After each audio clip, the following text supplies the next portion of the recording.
Hello, good morning, everyone. Good morning, good afternoon. We will officially start our webinar now. My name is Luz Marie, and I am directly from the Philippines. And I am the person taking care of the Shared Services Department of QRC Assurance and Solutions Private Limited. By the way, this event is of course brought to you by QRC. And the country host for this event is Turkey with the help of our country head, Ms. Maral Akgun. So today's webinar will focus on the discussion about the transition from PA DSS to PCI SSF and everything you need to know about the revision. Why is it happening and everything in between. So I believe that we have participants from different parts of the globe. We have from Europe, Middle East, Africa, and the Asia Pacific. There are around 100 people who registered for these events. So maybe are still coming. So we cannot just wait on them. We will let them catch up on us. So we will officially start now. And please allow me to welcome our two lovely ladies for today as our speakers. Of course, once again, QRC's country head for Turkey, Ms. Maral Akgun. She has worked in the TIC industry for 23 years as a sector leader, establishing strategic growth initiatives, establishment of sales organizations for mass market and key accounts, profit loss and risk management, improvement of internal processes and quality of service, management systems training, consultancy and certification. And now she's part of QRC as the country business head for the Turkey region. And she will be discussing with us later about the company profile of QRC, how it was concepted, what we do, and how we can help you guys, especially with the certification for the PCI-SSF. And of course, another speaker, Ms. Akshata Bhaskar. She is one of the highly qualified QSA of QRC. She has an extensive experience in information security audit and implementation. She has worked across multiple industry verticals like banks, IT service providers, data centers, and BPOs. She helps them in aiding them fulfilling their regulatory requirements across multiple geographical locations. So for us to start with, just allow me to have an overview for the coverage of this session. So since we will be focusing on why is it necessary to have this transition from PADSS to PCI-SSF, we will be covering the overview of PADSS and PCI-SSF standard for us to understand better. We will also discuss the new approach to PCI-SSF and also the need of this transition to a new framework. We will also be discussing the similarities and the differences between PADSS and PCI-SSF, and of course, the timeline for this to happen. We will also be discussing the transition effect on PADSS to those certified entities. I think this is very timely and relevant discussion. And of course, the latest update for this framework. So while still waiting for other participants to join us, we will just continue with the discussion.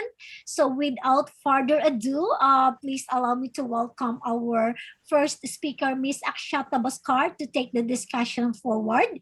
And please, everyone, be reminded, feel free to raise your questions, put them on the chat box because Ms. Akshata is very qualified to answer all those questions that you have, along with our panelists from QRC who are with us also to answer all your possible questions. So just put them in the chat box and it will be answered accordingly. So I encourage you to raise questions in order for this session to be very interactive, and it would be very helpful for all of us. So without further ado, Ms. Akshata, please take the floor. Thank you so much, everyone. Thank you, Luz. Thank you very much for the wonderful introduction. Good morning to all joining from Turkey. Good afternoon to all joining from India and other low regions. So as Luz just briefed us about the session coverage, so these are the points that we will be covering in our today's webinar. Wherein first we'll start with the overview of PA DSS and PCI-SSF standard, specifically for those who are completely new to these terminologies. So we'll have a quick overview on what exactly are these standards and what is the applicability of these standards, and why and what is the approach or why this migration or transition is happening. Then further, we will talk about the new approaches that has been incorporated in the PCI SSF, in addition to what were already covered in the PADSS standard. Then we'll discuss the need of transition. Why do any organization should transit from PADSS to PCI-SSF? While understanding the transition, it is also important that we understand what is the similarity and differences between the both of these standards, because see, the intention or the agenda behind bringing up these standards are on the same criteria, that is securing the payment card holder data environment. So what exactly are the similarities and what are the key differences between these two standards? While any organization plans the transitions from PADSS to PCI-SSF, what are the timelines that they should be aware about? That we will discuss on to. And then while you are transiting, what are the different impacts or effects of these transition on the entities which are already PADSS certified, that we will discuss. And at the end of the discussion, I will just brief you all on what are the latest updates on both of these standards and the transition period. With this, I'll move on to the next slide. So first, let us start with what is PADSS. So this is Payment Application Data Security Standard. The agenda of this standard specifically is, this standard is designed for payment applications to strengthen their support and security of the PCI environment. So the agenda of this standard was to ensure that any payment application which is working within the PCI environment is adding up to the security of the payment card data, right? This is the standard which was applicable, or which is applicable specifically for the applications which have been developed standalone, or which are being sold as an offshore product to the customers, right, to use for the payment transactions related purpose. So as it is mentioned here, the standard is applicable to any application or payment application integration services that store, process, or transmit the cardholder data. Okay. For any application to come under the purview of PADSS, it is must that the application is part of the authorization or and settlement process. Okay, so any application which is not part of the authorization or settlement process, the PADSS will not be applicable to any of such applications, right? Also, what all other type of applications which are not getting covered on the PADSS is, one, the software which is being developed by any organizations for their own use. The organization is not reselling that software product as a product to their customers for the payment related services. Okay, so any in-house developed payment application will not come under the purview of the PADSS, and any application which is not part of the authorization or settlement process, the PADSS will not be applicable to that. So I'll just read out the other two statements. So the goal of PADSS is to help software vendors and other to help software vendors and others develop secure payment applications that do not store prohibited data, such as, so this is what we call it as sensitive authentication data, and ensure their payment applications support compliance with PCI DSS. Please make note here is compliance with the PADSS standard does not indicate compliance with the PCI DSS standard. So your application being compliant to PA DSS is different, and a PCI DSS compliance is a different part. In-house payment applications developed by merchants or service providers that are not sold to third party are not subject to PADSS. So any organization, so if any merchant or a service provider has developed any payment application for their own use, will not be subject to the PADSS compliance requirements. Now, let us understand what is PCI Software Security Framework. We also call it as, we can also refer it as PCI Software Security Standard. This is a collection of related software security standards. So yes, PADSS is one standard altogether. PCI-SSF is a set of two standards. One standard is PCI Secure Software Standard, and another is PCI Secure Software Lifecycle Standard. Okay, both of these standards are with the version 1.1. So once they were released in the year 2019, there were few changes happened in between, and that is the reason both of these standards have now moved to the version 1.1. So PCI Software Security Framework is a collection of software security standards, which are PCI Secure Software Standard and PCI Secure Software Lifecycle Standard. Okay. This standard or this framework defines a set of security requirements to help ensure payment software adequately protects the integrity and confidentiality of payment transactions and data. So PADSS, as I mentioned, as I explained in the earlier slides, it is majorly talking about the protection of the cardholder data and the sensitive authentication data. However, PCI-SSF, this software framework, focuses on the integrity and confidentiality of the data or information throughout the payment transaction process. Okay, so it is the focus is more wider when it comes to PCI SSF. The secure software standard includes a set of core requirements that apply to all type of payment softwares submitted for validation under this SSF framework. Okay, so this is something which we will be discussing. These core requirements we will be discussing on the latest slides. So now let us talk about the first standard under secure software framework, which is secure software lifecycle standard. Now this secure software lifecycle standard is majorly, the idea is the how the entire software development cycles must be defined to ensure that any software which is an output of this process being followed, ensuring the integrity and confidentiality of the payment transaction data. Okay, so here it is about developing a software lifecycle process which is ensuring an output is a securely developed product.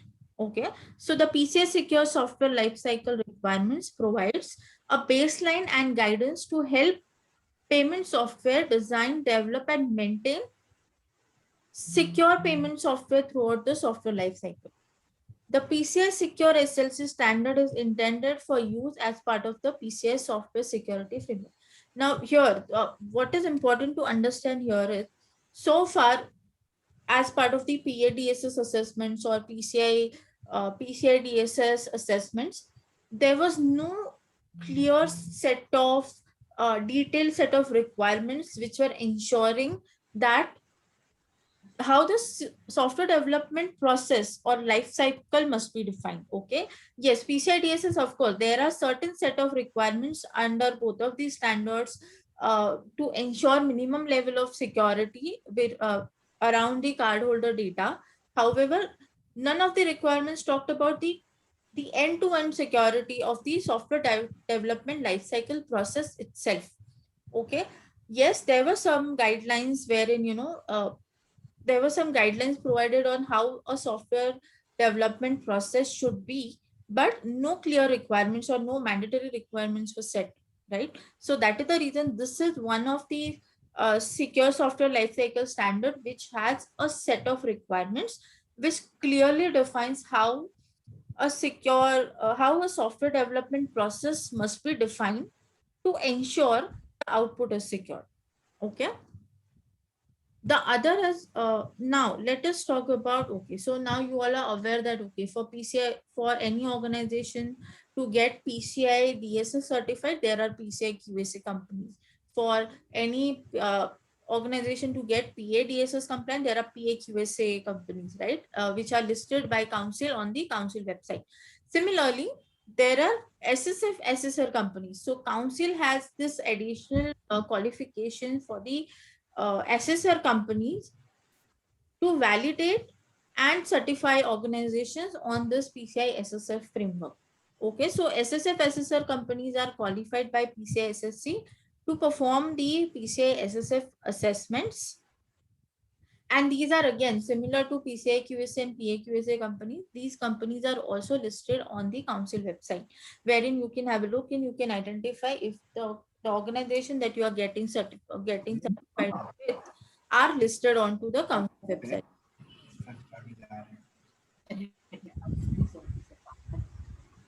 Okay, now let us understand the applicability of, I think somebody needs to go on mute. Okay, thank you. So now with this, let us understand the applicability of PCI SSF. The secure software standard is intended for payment software that is sold, distributed, or licensed to third parties.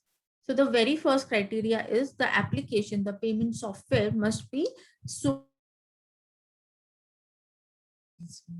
Okay, like which is being, so this is something which I mentioned in the earlier slide, sold as an offshore product, okay, off the shelf product, and intended to be installed on customer systems as well as payment software deployed to customers. So any organization who is providing a payment software as a service will be coming under the purview of the secure software standard. Okay.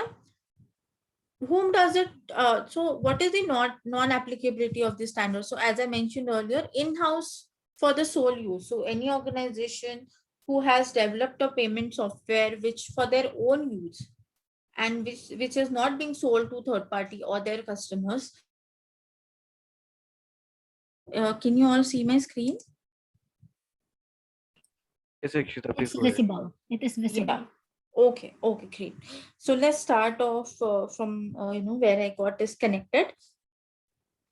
So secure software lifecycle standard applicability, right? So as I mentioned, this standard is to the software vendors who are developing the softwares for the payment industry, like who are selling the softwares for the payment industry, right?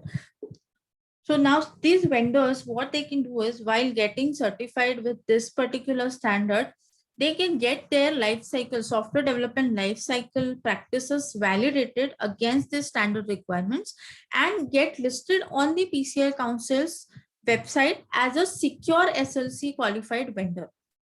Okay, so that is something wherein they can get an added benefit of being validated as a secure software development vendor. Additionally, secure SLC qualified vendors will be empowered to perform and self-attest to their own software assessments, delta assessments. That is, any changes into the scope or any additions to the applications, functionality, etc., they can perform their own delta assessments without any involvement of the assessor. So this reduces an added added involvement of the assessor companies. Now, let us understand the differences between PCI Software Security Framework to PA DSS. Now, when it comes to PCI Software Security Framework, it is the scope is little wider, okay, wherein, as I mentioned earlier, the focus is more on protecting the integrity and confidentiality of payment data, right? Wherein PADSS talks about protection of the cardholder data or sensitive authentication data, right? So this is the major difference between both of these standards.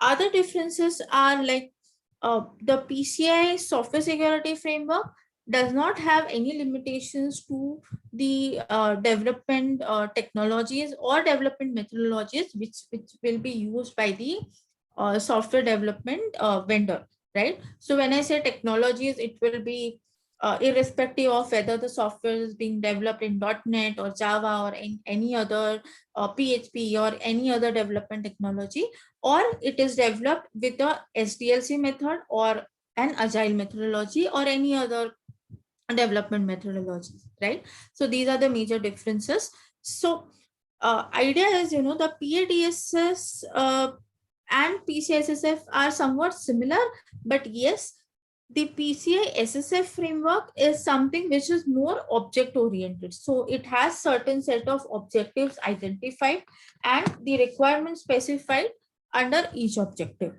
Okay, so I'll just read out the points again here. So PCI Software Security Framework addresses overall software security resilience. So that is, rather than just focusing on the security of the cardholder data, it talks about the security and integrity of the entire application altogether, so that it ensures overall transactions related information is secure.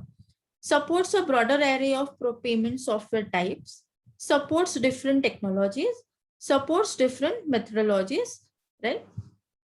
Yeah, PCI Secure Software Lifecycle Standard Objective. So as I mentioned in the earlier slide, it is more over the object-oriented framework, right? So what are those objectives? So very first objective is software security governance. Now by governance here, we mean is defining the necessary policies and procedures for the entire software lifecycle process, defining the roles and responsibilities and authorities related to this software development process, like what are the roles and responsibility of a developer, of a tester, or of other parties which are involved into the software security life cycle process. Secure software engineering, this objective is basically about following the best practices in the industry for the development process. So various secure software engineering requirements are listed under this objective. Secure software and data management. Now, this is something, this objective reveals around how to ensure the data or information which is either being captured, stored, processed, or transmitted by this payment application is secured. Okay, so this is, please make a note here, this is, I am not just referring to the cardholder data, I am referring to any data which is related to transaction. It can be a transaction ID, it can be a name of the transaction person or any other details. Security communications, as in if the application is talking to other applications or the end user or anything, though, so the information getting transmitted is secure. So this is the fourth objective. Yeah. Other PCI Secure Software Lifecycle Standard control objectives. So these are the control objectives in detail. Very first is security responsibilities and resources. So as I mentioned, under the objective governance, assigning the responsibilities. So this is one of the objective which ensures security, responsibilities, and resources. So what are the roles and responsibilities that must be assigned to ensure the security of the transaction information within the application?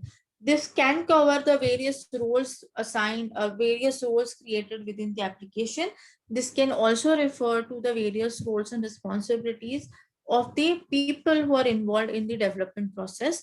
This can also involve the responsibilities of the client who is purchasing this application, right? What all are their areas of responsibility, and also the resources necessary for that application to perform effectively. Software security policy and strategy.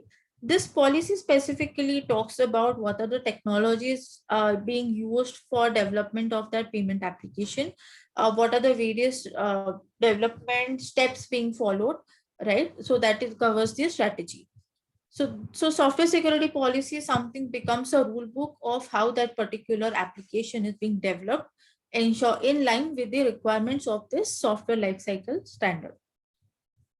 Threat identification and mitigation. This control objective has the requirements of how the payment software vendor can have various methods or various ways they can identify the threat related to the application, and what are the actions that can be taken for the mitigation of those threats. Now there can be various sources for threat and threat identification and vulnerability detection. This can be in the form of performing the scans on top of the application, on the infrastructure where this application will be running, etc. Or also it can be part of the internal code review or other activities, right?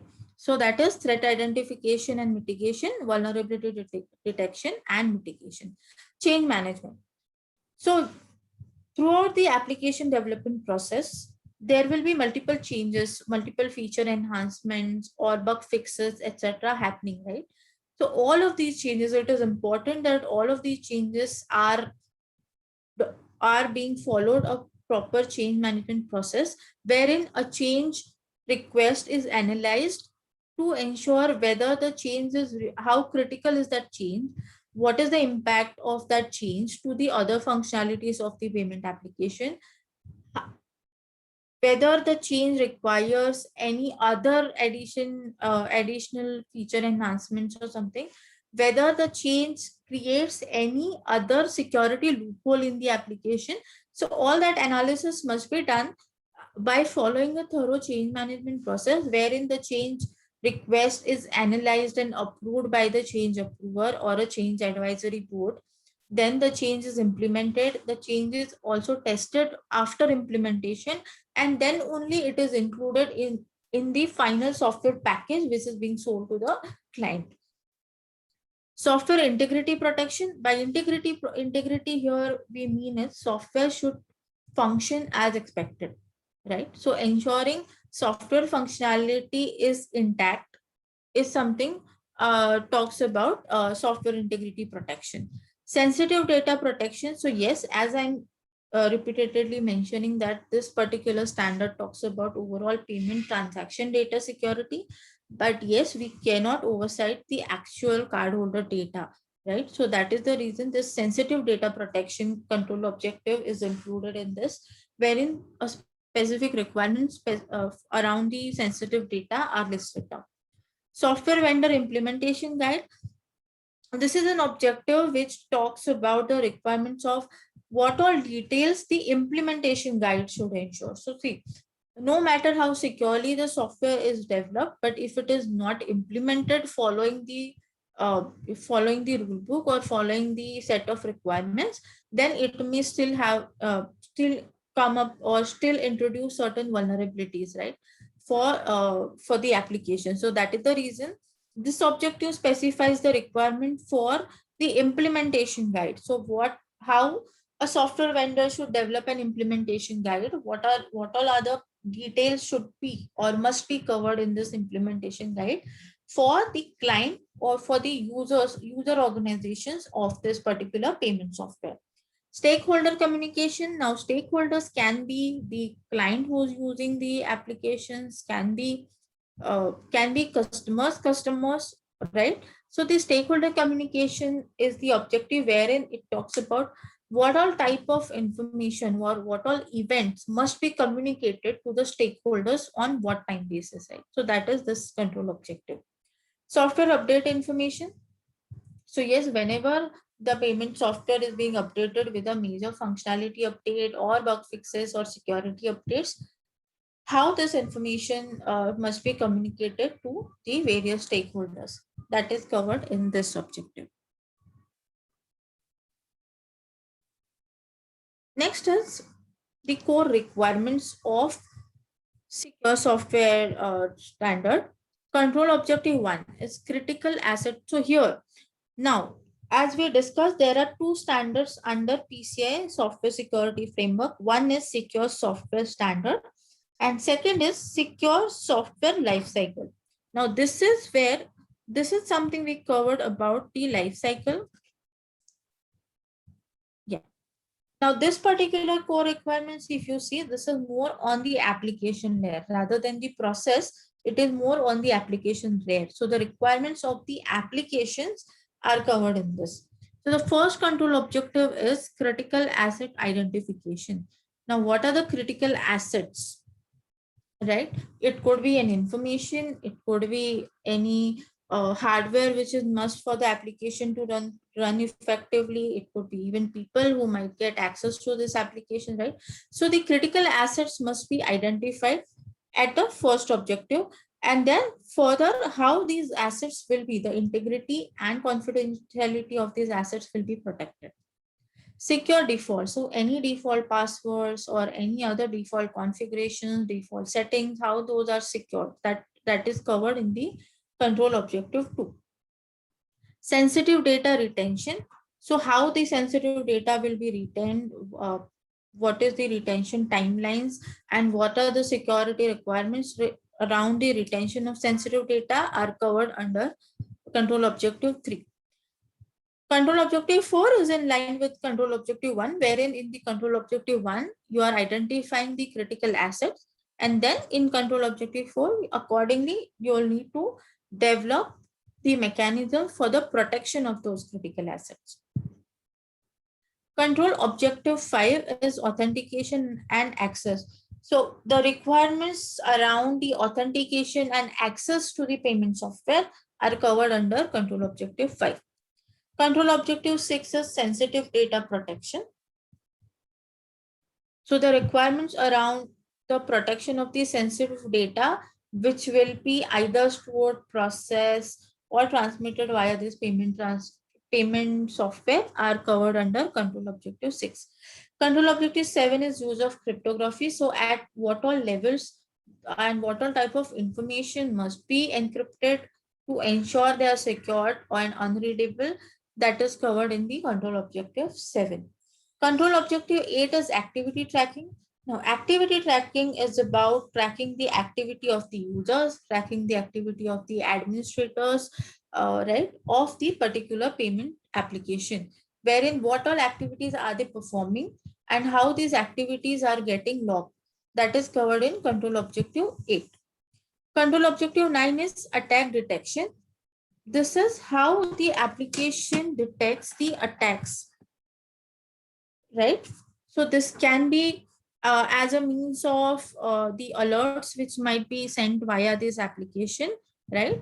Or as part of the log management, etc. So attack detection mechanisms. What all attack detection mechanisms a payment software should include, that is covered in control objective 9.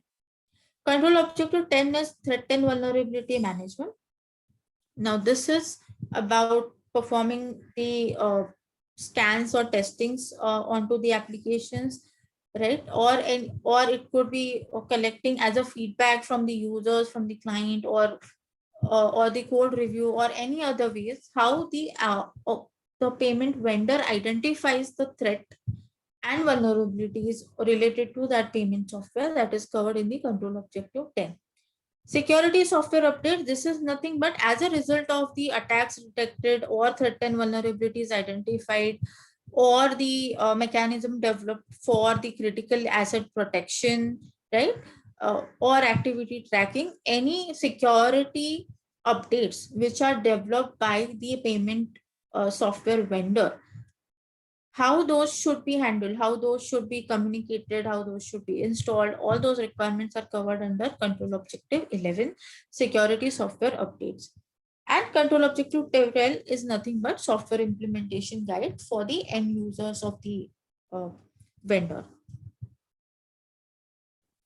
So we discussed about, the version 1.1 that has recently come up. So what was the change into the PCI secure software version, software standard is? The changes are like there are few more additional requirements added to this particular standard specific to the terminal softwares. So as you see here, the requirements remain same, but yes, there are certain additional things like how the documentation for the terminal software should be done, how the terminal software designing should be done, what all things must be covered under terminal software design, how the attack mitigation mechanisms must be developed for the terminal software, how the security testings, what all type of security testing must be performed on the terminal software. Those requirements are added into this version 1.1. And at the end, the implementation guide. So what all added information must be covered to terminal software implementation guide, that is included in the version 1.1. So with this, we'll try and understand why the transition from PADSS to PCI SSF is going to help. Okay, what are the benefits or what are the necessities of transitioning from PADSS to PCI SSF? With new technology advances and emerging payment platform, the security of softwares that accept payment is critical to safeguarding payment transaction. Modern development requires objective focused security to support more nimble development and update cycles than traditional software development practices. So as we discussed earlier, so all these standards that are currently in the market, there are guidelines on what all are the best practices that an organization, a software development vendor or payment software vendor can follow to ensure the output is secure. So those are moreover the guidelines. There was no standard which was clearly mentioning how or what all requirements that a payment software vendor or any application development vendor rather must follow to ensure the output is secure. So that is the reason this is one of the standard or an objective oriented standard. I would say the very first objective oriented standard that the council has come up to ensure that each and every aspects related to the application security is covered. By means of these both, securing software, secure software standard and secure software lifecycle standard. Comprehensive. The new standard provides a comprehensive approach supporting both traditional and modern payment software, as it provides vendors with the security standards for developing and maintaining the payment software. So as you see, the secure software standard, this particular standard resolves at the application level to ensure what all are the objectives or requirements that must be followed or that must be implemented at the software level. And secondly, the secure software lifecycle standard talks about how the process must be defined, right? So both the aspects are taken care, the process level implementation and also at the application level implementation. New standard put forth separate requirements set for payment software development process and the payment software. So this is what I was just explaining. So it is covering both the aspects, securing the process and securing the software itself. So yes, while we were talking about transitioning, these are not like totally 100% different from each of us, right? So both these standards have certain set of requirements which are similar. So what are the similarities? Both these standards are intended for the security of the payment application, payment related applications. So PADSS standard intended to facilitate secure payment applications, and here intended to facilitate secure software. So PADSS was majorly focused on a certain set of functionalities related to the payment activity, wherein PCI Secure Software Standard is talking about the end-to-end transaction security. Addresses both secure application design and development. So PADSS and PCI SSF both are addressing the design and development of the software, secure software design and development. The difference is that PCI Secure Software Standard or Framework has two different separate standards covering both these aspects. Supports an entity's PCI DSS compliance but does not make an entity compliant. So that means any organization which has their payment app software certified with PA-DSS does not necessarily become compliant with the PCI DSS standard itself. However, when it comes to PCI Secure Software Standards, supports an entity's PCI DSS compliance but does not make an entity compliant. So this is again the same thing, but yes. Now let us understand the differences. Okay, so similarities, just a quick walkthrough. Both the standards are intended for the security of the payment applications. Both the standards talk about the design and development level security, and both the standards are only supporting the PCI DSS compliance. But if any organization is either PA DSS or PCI SSF compliant, does not necessarily be PCI DSS compliant. What are the differences? So PADSS follows a singular architecture. PCI SSF or SSS follows the modular architecture. PADSS was mainly developed for the traditional payment related application, that is POS systems in mind, whereas PCI Secure Software Standard is supporting a wide array of software types, irrespective of the methodologies or technologies which are used for those application development. Okay, and but the requirement is that the software must be completely independent. Both PADSS standard, both software design and software development are addressed in the same standard. So PADSS covers both the requirements specific to the process and the requirements specific to the application, whereas PCI secure software standards has two different standards which we were discussing so far, wherein one standard talks about securing the process and second standard talks about securing the application.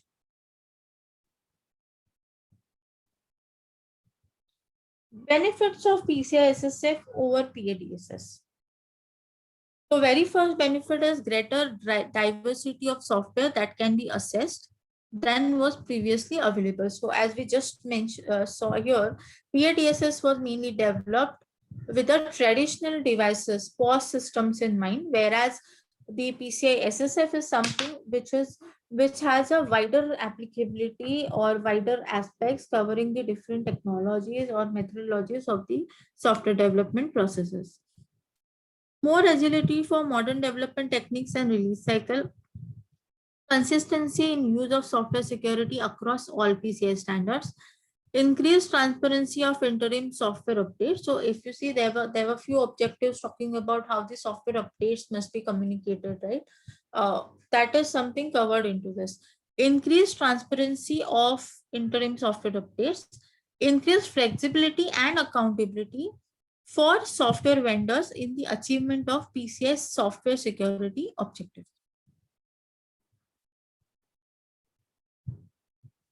More dynamic in frequency of updates, more emphasis on education within software development community on the importance of payment security, allow for improved flexibility to accommodate various software management approaches. So software management approaches, so there are different approaches being followed by various payment software vendors. So all of those can be incorporated or can be mapped to this particular PCI SSF requirements, right? Streamlined assessment process, simplified listings management.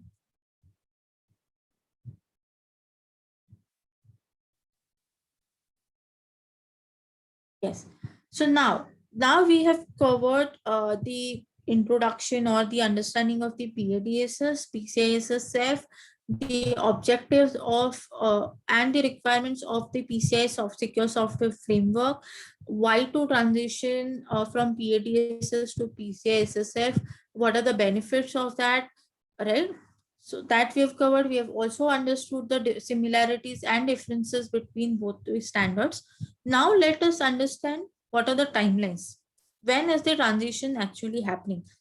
So officially PADSS standards will be closed or will no longer be valid from 28th of October 2022.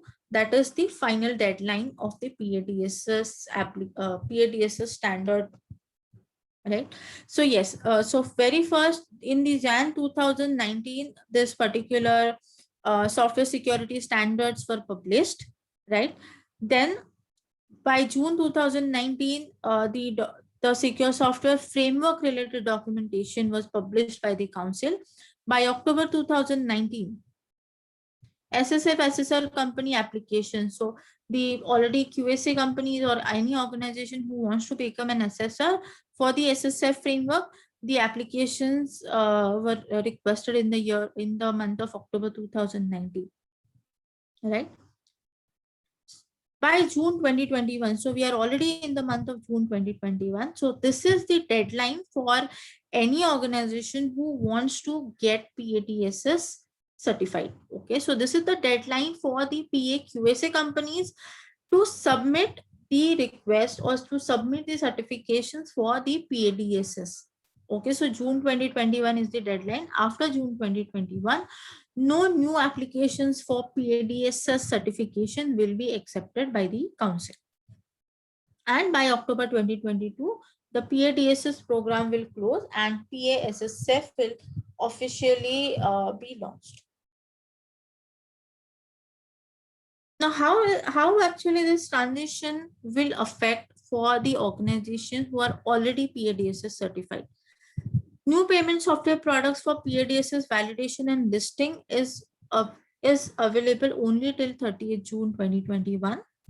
Remain on the list of PADSS. So such organizations will remain on the list of PADSS validated payment application until their expiry date. So if your organization is already certified with PADSS, then till the expiry date of your PADSS certification, this will be valid, and your organization name will remain on the PADSS validated organization. PADSS validated payment application will be moved to the acceptable only for pre-existing deployments tab on the list of validated payment applications, and the PADSS program will close. Submissions of new payment applications for PADSS validation will be accepted until 30th June 2021, and validation will expire at the end of October 2022. The PADSS program will continue to support PADSS validated applications through end of October 2022 with no impact to users. Existing PADSS validated application will remain on the list of validated payment applications until their expiry date. Payment software that is validated as meeting the secure software standard will be recognized on the PCI-SSF list of validated payment software, which will supersede the current list of validated payment applications when PADSS is retired at the end of October 2022. Now, let us understand what are the latest update in PCI-SSF. Version 1.1, which we already discussed about, is version 1.1 of the PCI Secure Software Standard or Framework introduces the terminal software module, wherein a new security requirement module for payment software intended for deployment and operation on PCI approved pin transaction security point of interaction devices. So an additional set of requirements or a module was introduced for POI device. The new terminal software module is the third module to be incorporated in the PCI Secure Software Standards Modular Requirements Architecture. Now, what are the two existing modules in the PCI Secure Software Standard? So very first module is General Security Requirements applicable to all payment software, and the Account Data Protection module, which includes additional security requirements for payment software that store, processes, and transmits clear text account data. So these were the already two modules, and the third module which was incorporated was for the PTS and POI device specific requirements.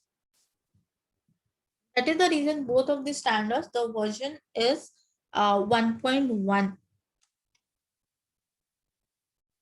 With this, we are coming to an end of the discussions related to the transitions from PADSS to PCI-SSF standard.